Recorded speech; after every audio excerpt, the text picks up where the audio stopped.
amores, sejam bem-vindos. Como eu prometi para vocês, hoje a nossa aula vai ser sobre meio ambiente e as grandes conferências e acordos internacionais, tá bom?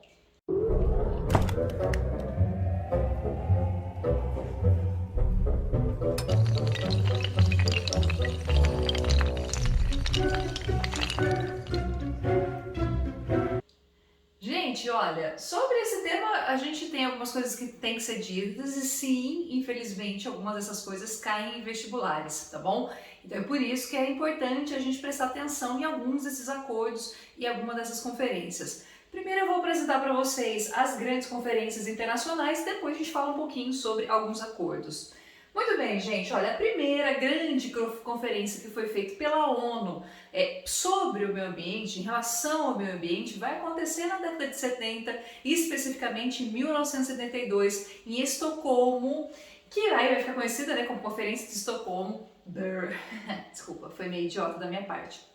Gente, essa conferência, ela vai ser a primeira vez na história em que você vai ter líderes do mundo inteiro, praticamente todas as pessoas do mundo, todos os grandes líderes do mundo enviaram pessoas para falar sobre esse único tema que é meio ambiente. Claro que quando a gente fala meio ambiente, como é uma coisa muito dispersa, né, como fala de muitas coisas, a conferência ela dizia que iria tratar sobre a questão da poluição, do crescimento das cidades, enfim, do esgotamento dos recursos. Até porque, gente, se a gente pega desde a década de 70, até se eu pegar para trás, né, se eu pegar ali década de 60, 50, 40, vamos lembrar que o mundo, ele tem um crescimento pós Segunda Guerra Mundial, que é um crescimento muito grande, mas que vai trazer uma série de consequências ambientais. E essas consequências ambientais, elas começam a ficar muito nítidas. Você começa a ter cidades extremamente poluídas, rios extremamente poluídos, grandes desastres ambientais, tá? A gente vai ter o mundo inteiro pipocando aqui e ali, uma série de grandes eventos assim que são realmente muito marcantes. A gente começa a perceber no mundo inteiro o esgotamento de certos recursos, né? Na Europa, por exemplo, mesmo nos Estados Unidos, a gente tem alguns recursos que começam a ficar um pouquinho mais escassos e tudo isso faz então com que a gente tenha essa grande conferência organizada pela ONU.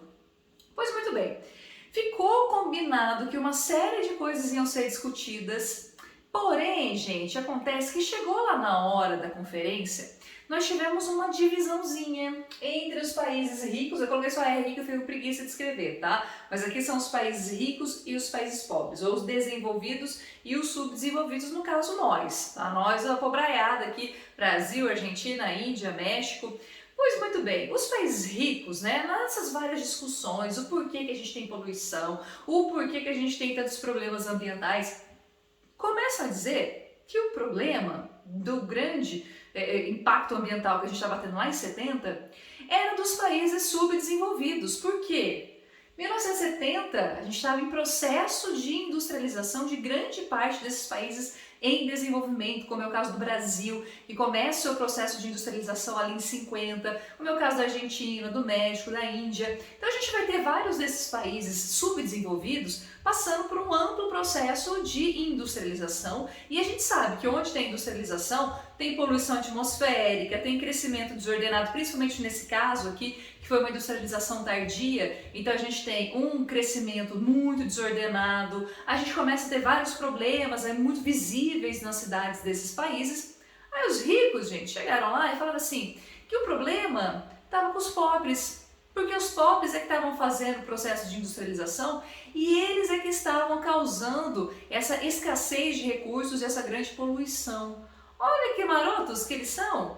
Vamos lembrar um pouquinho, gente, quem que faz lá suas primeiras revoluções industriais e por que se transformam em países ricos e desenvolvidos? Não foram justamente esses países aí que estavam acusando? Você vai ter países europeus, Estados Unidos, Japão, países que fizeram uma revolução industrial, né, a primeira revolução industrial, ou mesmo a segunda geração, no caso dos Estados Unidos e Japão, mas que tiveram e que fizeram, gente, uma série de impactos. Se eu pegar grandes impactos ambientais, a gente vai ver que muitos estão presentes, sim, em países ricos, tá? Se eu pegar poluição, pega o rio Tamisa, que é até esse período, Rio Tamisa, que passa no meio de Londres, Rio Tamisa é extremamente poluído até essa época. Então é muito fácil você chegar lá na reunião, na conferência e dizer, olha, poluição não, a gente não fez nada, a culpa é do pobre ali.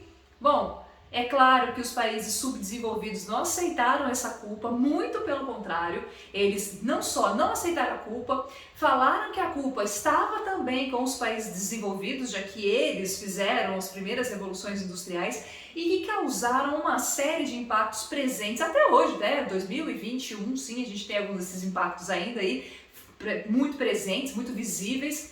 E falaram mais, falaram assim, olha, a gente tem sim o nosso direito ao desenvolvimento.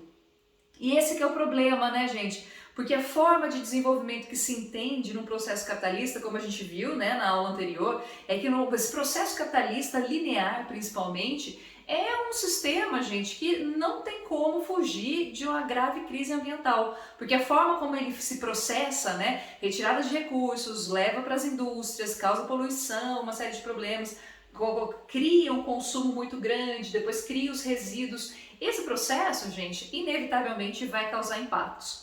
Só que lá em 72, os países subdesenvolvidos não estavam nem aí. Os países como o Brasil, né, eles queriam realmente ter a chance, pelo menos, de ter um desenvolvimento e reafirmaram que sim, eles queriam crescer, eles queriam se desenvolver. Nem que para isso eles tivessem que causar vários impactos ambientais. Esse foi um problema muito sério, gente, porque a gente percebeu que a Conferência de Estocolmo, ela vai ter uma série de conversas, falação, mas em termos práticos, ela produz muito pouca coisa. Ela não vai ter um resultado ali visível, ela não vai ter um resultado que é claro. E isso vai ficar muito evidente, né? Porque uns defendendo o seu direito de desenvolver, nem que para isso tem que poluir. Já os países ricos defendendo que os pobres tinham que ter um crescimento zero. Olha que absurdo! E os países pobres não tinham direito nem a ter um crescimentozinho de 1%, tá? E inclusive populacional, que você tinha que ter um controle das populações desses países subdesenvolvidos. Gente, no final das contas, nada se chega a nada, né? Conversa, se fala um monte de briga, mas a gente não chega a nenhum resultado prático, tá bom? Posso dizer que foi inútil? Pode. Uma coisa, a única coisa que vai ter o surgimento ali, que a gente pode dizer que talvez seja algo positivo, é que nessa conferência, e alguns dos vários discursos, gente, nessas conferências o povo fala, hein? Discurso, fica ali, blá blá blá. Nessas conferências, a gente vai ter um ser humaninho ali que vai dizer, não, a gente tem que ter um desenvolvimento sim, mas esse desenvolvimento tem que ser algo que seja sustentável. Então, digamos que joga no ar esse termo, desenvolvimento sustentável. Pois muito bem. De Estocolmo, gente, vai ser criada uma comissão mundial para o meio ambiente, tá? É como se fosse um grupo, tá? Um grupo de estudos ali, um grupo de trabalho. E esse grupo de trabalho, que se é mundial, vai ter a participação de vários países, eles vão escrever um documento chamado Nosso Futuro Comum, que também pode ser chamado de relatório de Brundtland, que é a autora principal desse projeto. Ali nesse documento, que aliás está, se vocês quiserem procurar na internet, ele é enorme, tá livre, dá para vocês lerem, é um saco, eu não recomendo. Mas ali, gente, vai ter a primeira conceituação, ou seja, eles vão conceituar pela primeira vez o que seria desenvolvimento sustentável. Em palavras muito bonitas, né, mas muito pouco práticas, podemos dizer que o desenvolvimento sustentável é aquele desenvolvimento em que a gente utiliza os recursos naturais, porém de forma racional. Isso aqui, gente, esse documento, ele foi, o término dele foi lá em 1987, tá? Ele termina de ser escrito em 87, e apesar de ser muito bonitinho, se vocês lerem o documento, se tiverem essa curiosidade, sei lá, realmente tem muita coisa interessante, mas no final das contas, na prática, de novo, você não tem realmente um resultado, tá bom? Muito bem. A nossa segunda conferência vai acontecer, olha só, gente, aqui no Brasil, no Rio de Janeiro. Olha que coisa mais linda. Vai ser o Rio 92 ou Eco 92. É a mesma coisa, tá bom? É a mesma coisa. Essa conferência, gente, aqui a gente vai ter várias convenções mais específicas, ou seja, a gente chegou à conclusão de que era melhor falar de coisas de forma separada e não, né, num montante muito gigante. Então você vai estabelecer a convenção sobre a biodiversidade, convenção das mudanças climáticas. E aqui, gente, podemos dizer que pelo menos nós tivemos um resultado prático um pouquinho melhor, assim, mais visível. Que lá na conferência da Eco 92 a gente vai ter a criação dessa Agenda 21, que também vai ser um documento assinado por todos os países participantes, ou quase todos eles pelo menos, E na Agenda 21, o que é interessante dela é que ela, pelo menos, ela vai dizer como nós poderíamos alcançar esse tal desse desenvolvimento sustentável. Essa Agenda 21, né, esse documento, ele vai dizer que a gente tem algumas áreas prioritárias, então tem algumas áreas que a gente poderia agir para conseguir chegar ao desenvolvimento sustentável e que para isso a gente teria que pensar primeiro em escalas menores para depois você pensar em escalas maiores. Então a gente precisaria primeiro resolver problemas da localidade. Então, por exemplo, saneamento básico, abastecimento de água, resíduos, né, que são coisas relacionadas com as cidades, com os municípios. E aí depois a gente tem uma preocupação com as questões nacionais, como desmatamento, como a questão da biodiversidade, e depois ainda as questões mais globais, como as grandes mudanças climáticas. Então o legal da Agenda 21, ainda que realmente a gente não colocou em prática, como vocês puderam perceber, né, não sei se vocês notaram, mas pelo menos, gente, é um documento que dá algumas pistas, que dá um norte pra gente, que pelo menos direciona a gente para um certo caminho que a gente não seguiu, mas que tá ali pelo menos apontado, tá bom? Então isso foi interessante. Então digamos que se eu comparar 72 com 92, a Eco 92 ela foi sim melhor, ela conseguiu ter resultados melhores, mais benéficos do que a 72, tá? Muito bem, depois nós tivemos a Rio+10, que não vai acontecer no Rio de Janeiro, a Rio+10 vai acontecer em Joanesburgo, na África do Sul. Só que aqui, gente, ó, vocês podem perceber que nem na Rio+10 e nem na Rio+20, que aí aqui acontece no Rio de Janeiro, as duas, gente, vão ser muito inúteis, tá? Vou ser bem sincero com vocês. Porque nas duas a gente tem muitas críticas sobre esses resultados. Porque o que adianta você fazer uma grande conferência, o que adianta se reunir países do mundo inteiro para ficar falando, sendo que não se chega a nenhum tratado, nenhum acordo, nada de forma prática. Joanesburgo trouxe isso aqui, olha, que é os objetivos para o desenvolvimento do milênio, tá? A gente teria ali, se não me engano, 10 objetivos para você ter um desenvolvimento no próximo milênio. Ok. Só que, de novo, gente, nós não tivemos de fato algo que se produzisse algo que realmente fosse significativo. A última conferência que nós tivemos não é exatamente uma conferência como essa que aconteceu, ela vai ser chamada de Cúpula do Desenvolvimento Sustentável, vai acontecer lá em Nova York em 2015. Acontece nos mesmos moldes de você chamar, né, ter a participação de vários países, mas a forma como se processa é um pouquinho diferente, tá? E aqui, gente, lá em 2015, na Cúpula do Desenvolvimento Sustentável, a gente vai ter uma nova agenda. A gente abandona a Agenda 21, ou faz um upgrade, digamos assim, na Agenda 21, dá uma misturada aqui com os objetivos do milênio, e aí a gente cria a Agenda 2030, ou ainda também pode ser chamada de Objetivos para o Desenvolvimento Sustentável, tá? Aqui a ONU vai estabelecer, da mesma forma que a Agenda 21 também tinha norteadores ali para a gente alcançar o desenvolvimento sustentável, aqui a gente tem mais ainda, digamos que é um programa mais trabalhado, tá? A gente vai ter 17 objetivos de desenvolvimento sustentável, que são objetivos muito interessantes, tá, gente? Se um dia vocês quiserem dar uma olhadinha aí, a gente vai ter erradicação da pobreza, a gente vai ter erradicação da fome, aliás, a pobreza é considerado o grande problema ambiental do planeta, a questão da fome, da saúde, igualdade de gênero, trabalho decente, água, biodiversidade, e a gente tem uma série ali de objetivos, sendo 17 ao todo, e dentro desses objetivos você teria metas, tá? Você teria metas a serem alcançadas para de fato chegar a cada um desses objetivos e no final, lá em 2030, a gente chegar no desenvolvimento sustentável. Estamos próximos? Eu não sei dizer. Não vejo luz no fim do túnel não, para ser sincera com vocês. Até porque, como a gente já conversou no outro vídeo, o que a gente precisa mudar é a forma de se pensar, né? Porque está muito associado esses grandes problemas ambientais do mundo, ou mesmo a fome, pobreza, a questão da saúde pública, está muito associado também, gente, a esse próprio sistema que nós vivemos, né? Muito consumista, extremamente consumista. Enfim, não sei dizer para vocês se alcançaremos ou não. Eu acho que não, tá? Mas vamos ter fé, já que, né? Pedrinho vai ter que viver aí nesse mundo, eu vou ter que ter fé e lutar para que, né, tenha algumas melhorias aí e que a gente chegue pelo menos um pouquinho mais perto, tá bom? Desse desenvolvimento sustentável. Muito bem, vamos a alguns acordos. Aqui os acordos, gente, talvez eles sejam mais interessantes porque eles têm alguns resultados mais práticos, tá? Então aqui a gente vai ter, vou mostrar para vocês que a gente pelo menos tem ali uma luzinha no fim do túnel, porque ó, Começando por esse primeiro, que é o Protocolo de Montreal. O Protocolo de Montreal, gente, vai acontecer em 1987 e ele vai ser específico, então isso que é legal desses acordos, né? Eles são mais específicos. E aqui o que eles queriam discutir era não só as mudanças climáticas, os gases do efeito estufa, mas também, gente, a questão da camada de ozônio. Porque a gente já tinha vários estudos demonstrando que a camada de ozônio é essencial para a vida do nosso planeta, não sei se vocês lembram, tá? Fica lá na estratosfera. E essa camada de ozônio, gente, ela é responsável pela não entrada, né, pela impedir a entrada de raios ultravioletas, que são extremamente nocivos, não só para as vegetações, mas para a gente também, tá?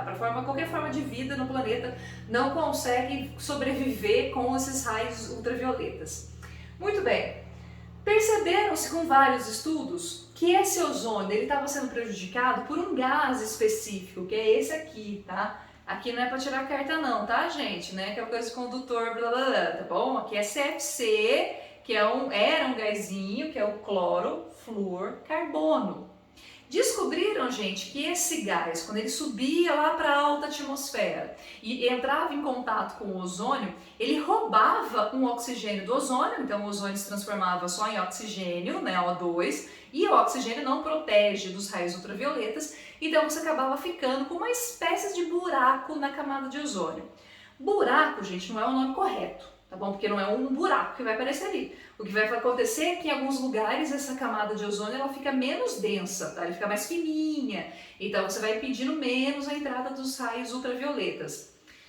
Bom, o que o Protocolo de Montreal fez? Proibir todos os países que assinam o tratado, o país ele tem que assinar o tratado, todos os países que assinam esse acordo automaticamente proíbem as suas empresas nacionais, ou mesmo, né, multinacional ali, de ter o CFC nos seus produtos. Que produto que tinha CFC? Praticamente todos os aerosóis, no caso do Brasil, por exemplo, quase todos os aerosóis tinha CFC. A gente vai ter geladeiras e ar-condicionados também que usavam esse gás na sua composição ali, tá bom? Bom, a partir do protocolo, é proibido então que se use o CFC, né? Ele é substituído nas empresas por outros tipos de gases. E aí, por conta disso, a gente não tem mais esse perigo tão iminente assim. Claro que um ou outro país ainda usa o CFC, tá? Ele não foi banido completamente. Você tem aí alguns países que ainda usam, mas no caso do Brasil é proibido, tá, gente? Então é uma coisa que pelo menos traz algo prático aí, algo visível pra gente, tá bom?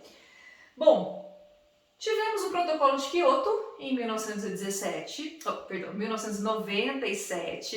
O Protocolo de Kyoto, gente, era específico para falar sobre os gases do efeito estufa, tá bom? Então, GE. Esses gases do efeito estufa, a gente sabe que são principalmente o CO2, tá? Principalmente o dióxido e o monóxido de carbono, que são lançados ali na atmosfera por vários processos, né? A gente tem os processos industriais, a gente tem os transportes, e a gente tem sim a agricultura e pecuária, principalmente, que também lança esses gases poluentes. E o protocolo, gente, todo mundo que assinou se comprometeu a diminuir esses gases de efeito estufa, tá? Só 2 países na época não assinaram, Estados Unidos e Rússia, enfim, que na época eram grandes poluentes, tá? Se eu pegar não só os Estados Unidos, mas a Rússia também era extremamente poluente. A Rússia, no final das contas, depois acaba assinando, e os Estados Unidos também acaba assinando no final, tá bom? Bom, aqui, gente, a gente também vai começar a ter uma coisa que a gente chama de mercado de carbono, tá? Que é algo que hoje em dia nós temos uma espécie de contabilização do quanto de carbono ou de gases de carbono, né, que são lançados na atmosfera e como isso pode ser transformado, sim, em dinheiro, tá? Tem países e tem algumas empresas que conseguem comprovar que elas praticamente não geram gases de efeito estufa e que, além disso, eles capturam, absorvem de alguma maneira seu processo de produção, alguma coisa que elas fazem, diminuem esses gases na atmosfera e isso pode ser capitalizado, tá? Isso pode ser monetizado. Literalmente, você pode ganhar dinheiro com esse mercado de carbono aí, tá, gente? Isso é uma coisa bacana que quase ninguém sabe.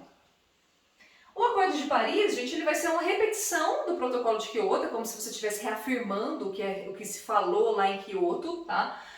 Também a gente vai ter vários países assinando, ou quase todos eles assinando. Nos últimos anos, o Brasil queria sair do Acordo de Paris, só que se você sai do Acordo de Paris, você é muito mal visto internacionalmente, e isso tem um impacto também para as exportações brasileiras. Então não é assim, né, gente? Você fazer o que quer, não, tá bom? Porque a gente faz parte de um sistema mundo aí. Então não é, eu não quero mais fazer parte, vou fazer o que eu quiser, se eu quiser poluir, poluo. Não é bem assim, não. A gente não é mais em 72, não, tá? A gente pode ter consequências se a gente resolve sair de fato do Acordo de Paris. No fim foi só falação, viu, gente? No fim foi não aconteceu nada. E a gente tem hoje em dia, as COPs. As COPs, elas são, se não me engano, quase anuais, tá? Então são conferências específicas sobre mudanças climáticas. Essas conferências, ou essas grandes cúpulas, elas sempre demonstram como, sim, nós estamos tendo mudanças climáticas, tá, gente? Não adianta a gente negar, não adianta dizer que esse povo é alarmista, esse bando de esquerdista alarmista. Não tem nada a ver, tá, gente? Nem com direita, nem com esquerda. Tem a ver com a sobrevivência da gente mesmo, da humanidade e do próprio planeta, tá bom? Nós estamos passando, sim, por uma série de mudanças climáticas. O Brasil, por exemplo, hoje eu li uma reportagem falando sobre a questão das secas em algumas regiões do Brasil. A gente está, o Sudeste, por exemplo, está mais seco do que o normal. A gente tem um período seco, mas ele deveria começar agora em maio, só que ele começou, na verdade, em abril, tá? A gente já tinha um déficit hídrico aí, tá ficando cada vez pior. E em compensação, em outros lugares está tendo muito mais chuva do que tradicionalmente tem. São mudanças, gente, que elas vão ficando cada ano, mais visíveis e mais terríveis, né, nas suas consequências, e que é quase inegável aí que elas estão na nossa porta. Ou seja, precisamos mudar a nossa forma de agir, nossa forma de consumir, a nossa forma de ver o meio ambiente, tá? E sim, a gente tem responsabilidades, a gente pode fazer coisas pequenas, mas que são coisas sim que pode favorecer e muito lá na frente, tá bom? Amores, qualquer dúvida, me mandem mensagens, tá bom? Para eu saber se estão entendendo ou não. E é isso. Beijo para vocês, boa semana e até o próximo vídeo. Tchau, tchau!